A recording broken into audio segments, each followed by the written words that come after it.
መጽሐፍ ቅዱስ ያዝን መጽሐፍ ነገሥት ቃል ምዕራፍ 4 ላይ እናወጣና በዚያ እግዚአብሔር መልእክት ማስተላለፍ ምናልባት ጠዋት አገልግሎት ላይ ስለነበርኩ መልእክት ከሆነ እንግዲህ ጌታ ይባርክልን፣ ሌላ ጨምርላችሁ ተቀበሉት ማለት ነው። ከቁጥር 8 ጀምሮ አንድ ቀን እንዲህ ሆነ፣ ኤልሳዕ ወደ ሱነም አለፈ። በዚያም ታላቅ ሴት ነበረች፣ እንጀራ ይበላ ዘንድ የግድ አለችው። በዚያም ባለፈ ቁጥር እንጀራ ሊበላ ወደዚያ ይገባ ነበር። ለባሏም ይህ በእኛ ዘንድ ሁል ጊዜ የሚመርጠው ቅዱስ የእግዚአብሔር ሰው እንደሆነ እናውቃለን። ትንሽ ቤት በሰገነቱ ላይ እንስራ፣ በዚያም አልጋ፣ ጠረጴዛ፣ ወንበር፣ መቅረዝ እናኑርለት። ወደ እኛም ሲመጣ ወደዚያ ይገባል አለችው። አንድ ቀን ወደዚያ በመጣ ጊዜ ወደ ቤቱ ገብቶ በዚያ አረፈ ይላል። እግዚአብሔር የተባረከ ይሁን። የጋብቻ እና ቤተሰብ ቀን ስለሆነ ይህንን መልእክት በዚህ ክፍል ውስጥ ያው ዘለግ ይላልና እስከ 30 ድረስ እናንተ በቤታችሁ ተመልከቱት። እኔ ግን ለጋብቻችን ዋና ምሰሶ የሚሆኑ ነገሮችን ከነዚህ ውስጥ አውጥቼ በእነዚህ ቤተሰቦች ካለፈው እውነትና ሕይወት ላጋራችሁ እፈልጋለሁ። እነዚህ ቤተሰቦች ስትመለከቷቸው የእግዚአብሔር ሰው አለ፣ 3 ገጸ ባህሪያቶች ናቸው። የእግዚአብሔር ሰው አለ፣ ባለቤት አለ፣ እንዲሁም ደግሞ ታላቅ በጣም የሚገርመው ለእሷ የተሰጠው የማዕረግ ስም በጣም የሚገርም ነው እና ታላቅ ሴት ይላታል መጽሐፍ። ሴቲቱ ታላቅ ሴት ናት እና ይህች ሴት በዚያ መንደር ውስጥ የተወደደች የተከበረች እንደሆነ ራሷ በተናገረችው ሀሳብ መረዳት እንችላለን። በሕዝቤ ፊት አለው፣ በወገኖች ተገብብ ያለው የሚል ሀሳብ አላት እሷ። እንደገና ደግሞ ወደ ሰውየው ስትመጡ ደግሞ የሚገርመው ነገር ጊያን ስለ ሰውየው ያቀረበው ሪፖርት ምን የሚል ነው? ሽማግሌ ነው ብሎ ያቀረበላት። ሰውየው ሽማግሌ ነው፣ ልጅ የላቸውም። በሌላ ቋንቋ ማለት ነው ከዚህ በኋላ ልጅ መውለድ አይችሉም ተብሎ ነው የቀረበው። ነገር ግን በጣም በሚገርም ሁኔታ በቤተሰቡ መካከል ያለው ቁርኝት ነው ማናገር የምፈልገውና በዚህ ባነበብኩት የመጽሐፍ ቅዱስ ክፍል ውስጥ ቁጥር 9 ላይ እና ቁጥር 8 እና 9 እና 10 ላይ ለባሏም ይህንን በእኛ ዘንድ ሁል ጊዜ የሚያልፈው ቅዱስ የእግዚአብሔር ሰው እንደሆነ አውቃለሁ። ትንሽ ቤት በሰገነቱ ላይ እንስራ፣ በዚያም አልጋ፣ ጠረጴዛ፣ ወንበር፣ መቅረዝ እናኑርለት። ወደ እኛም ሲመጣ በዚያ ይግባ አለችው። አንድ ቀንም ወደዚያ መጣ፣ በዚያም ወደ ቤት ገብቶ በዚያ አረፈ ይላል። በዚህ ክፍል ውስጥ መሰረታዊ የሆኑ 4 ነገሮችን ከእነዚህ መባቦቻዎች ማሳየት እፈልጋለሁ። በመጀመሪያ ደረጃ በእነዚህ ቤተሰቦች መካከል ያለው ህብረት ነው። በባልና ሚስት መካከል ያለው ህብረት፣ አብሮነት፣ ህብረታቸው በጣም የጠነከረ ነበረ። እጅ ሴት ለባሏ አምጥታ ሀሳብ ስታቀርብለት ለብቻዋ ውሳኔን አልወሰነችም። ስሜቱ የተፈጠረው እሷ ጋር ነው። የእግዚአብሔር ሰው በዛ ጋር ሲወጣና ሲገባ ስሜቱ ያለው እሷ ጋር ነው። እሱን ያየችበት አይን ባለቤቷ በዚያ ልክ አልተመለከተው። ነገር ግን ባለቤቴም የኔን እይታ ሊጋራኝ ይገባል፣ እኔና እሱ በህብረት ነው ነገሮችን ማድረግ ያለብን በማለት ነገሮቹን ወስዳ ሀሳቧን ወስዳ ለባሏ አካፈለችው፣ ለባሏ ወስዳ ነገረችው። ይሄ በዚህ በእኛ ጋር የሚያልፈው ቅዱስ የእግዚአብሔር ሰው ነው። እኔ ሳየው የኔ እይታ በዚህ ሰው ላይ ያለ ቅዱስነቱ ይታየኝ። ደግሞ ተራ ሰው አይደለም፣ የእግዚአብሔር ሰው ሲያልፍና ሲያልፍም ሁል ጊዜ አይዋልም። በእኛ መስመር ሲያልፍ ማረፊያ ያስፈልገዋልና ከፍ ባለ በቤታችን ሰገነት ላይ እንስራለን። አልጋ እናስገባ፣ ጠረጴዛ እናስገባ፣ ለእሱ የሚያስፈልጉ ቁሶችን ሁሉ እናሟላለት። ይህንን ሀሳቧን ሙሉ በሷ ውስጥ ያለውን ሀሳብ ይዛ ለባሏ መጣች። ህብረታቸው የጠነከረ ነው። በጋብቻ መካከል ዋናው ቀዳሚ ነገር ህብረት ያስፈልጋል። ህብረት መሰረታዊ ነው።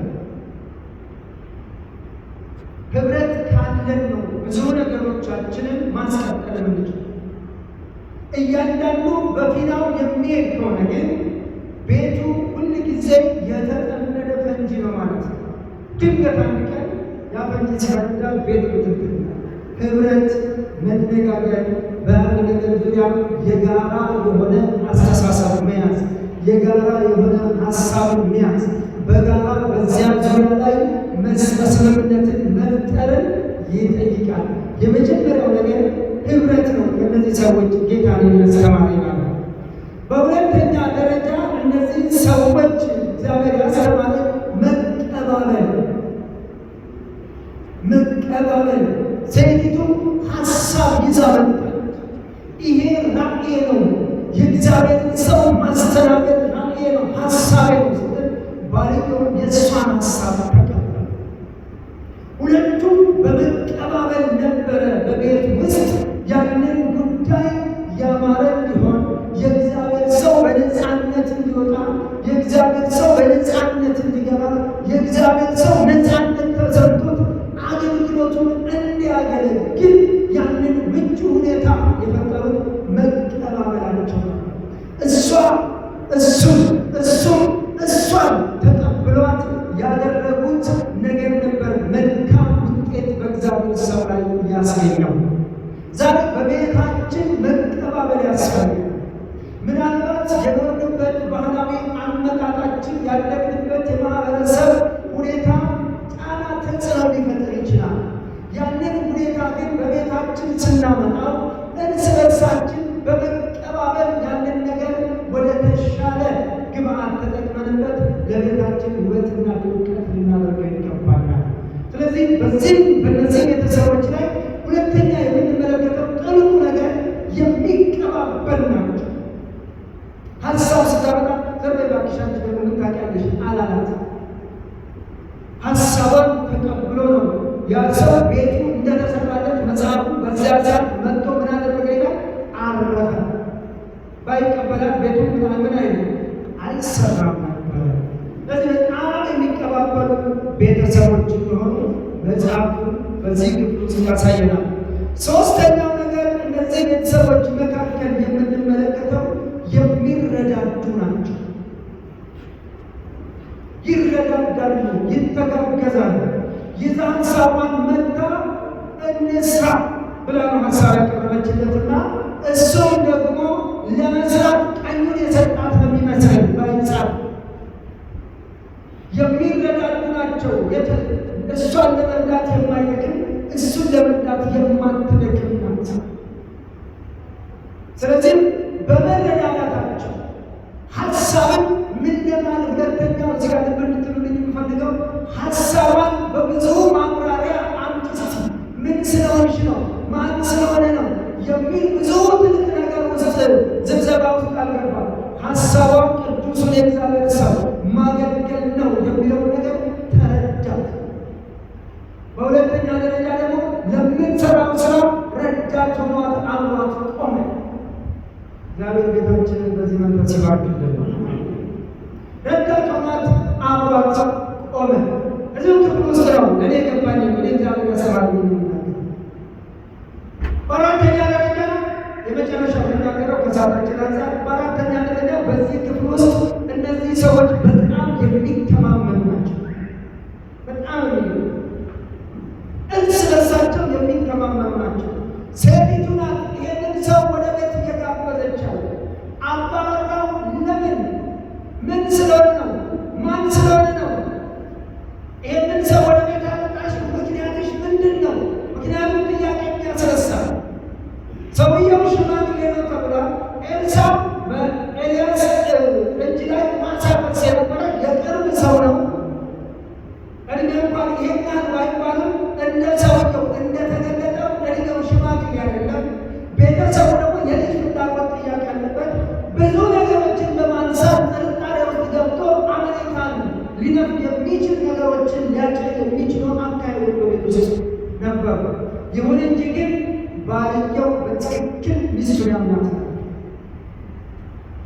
ይህ ብቻ ማለት ነው። ሌላ ላሳያችሁ ፈልጎ ዝቅ ብላችሁ ወደ 2 ቁጥር አካባቢ ነው እንደዚህ ነው ስትመለከቱት እዛው መጽሐፍ ቅዱስ ሳበት አይነት ወይስ መባቻ ምን ታደርጊ ነው የምትሄዱ ብሎ ይጠይቃል። ሰውየው ጋር ብቻዋን አራርትታ ብቻዋን ነው የምትሄዱ። ህብረት ወሳኝ ነገር እንደሆነ፣ መቀባበል ወሳኝ ነገር እንደሆነ፣ መረዳዳት ወሳኝ ነገር እንደሆነ፣ መተማመን ወሳኝ ነገር እንደሆነ በእነዚህ ቤተሰቦች ውስጥ ጌታ ይናገራል። ዛሬ በእኛ ቤት ካስማ እግዚአብሔር እነዚህ ሙላቶች እያደረገልን በቤታችን በዚህ ሁኔታ ጠንክረን እግዚአብሔር የሚገለጥበትን ቤተሰብ ለትምህርት የምናቀርብበትን ጸጋ ያብዛል። እግዚአብሔር ይባርካችሁ።